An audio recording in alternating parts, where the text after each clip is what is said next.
Manusia berdarah putih. Inilah kisah saya. Saya Datuk Darah Putih adalah seorang hulu balang terkenal di sebuah kerajaan negeri Jambi.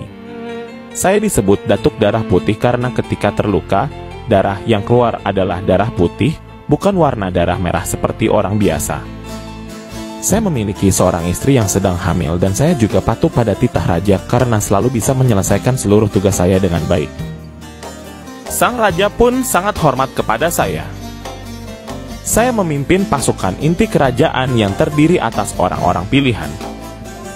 Para prajurit itu sangat menghormati saya sebagai pemimpin mereka. Suatu hari, saya mendapat kabar kalau ada laporan bahwa tentara Belanda akan datang ke negeri Jambi melalui jalur laut. Lalu sang raja dan saya pun berunding. Kami tidak akan membiarkan bangsa asing itu menguasai kekayaan alam dan hasil bumi yang ada di negeri kami. Saya membuat strategi mengusir bangsa asing itu melalui Selat Berhala.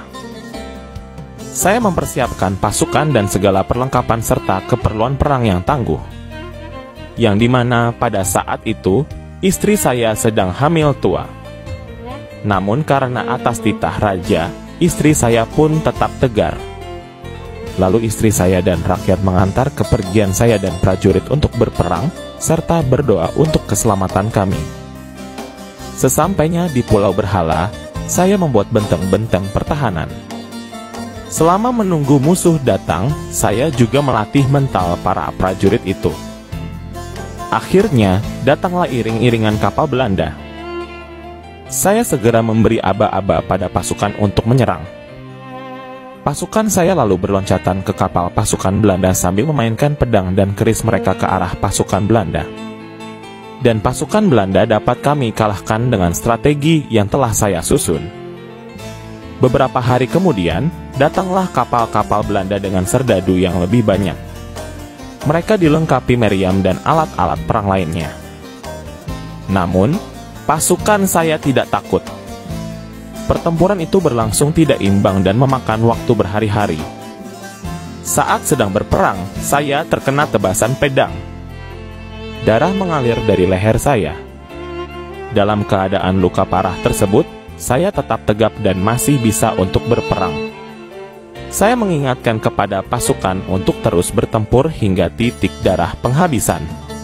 Melihat Sata yang bercucuran darah, prajurit membawa saya ke dalam benteng. Darah saya masih mengalir dari leher. Lalu saya meminta salah satu pasukannya mencari batu sangkahan yang tipis dan meminta menutup di luka saya. Seketika itu pun langsung darah berhenti menetes.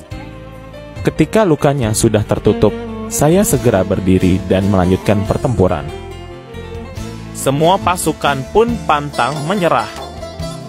Apalagi setelah melihat saya pimpinan mereka yang tetap pantang menyerah meskipun telah terluka parah.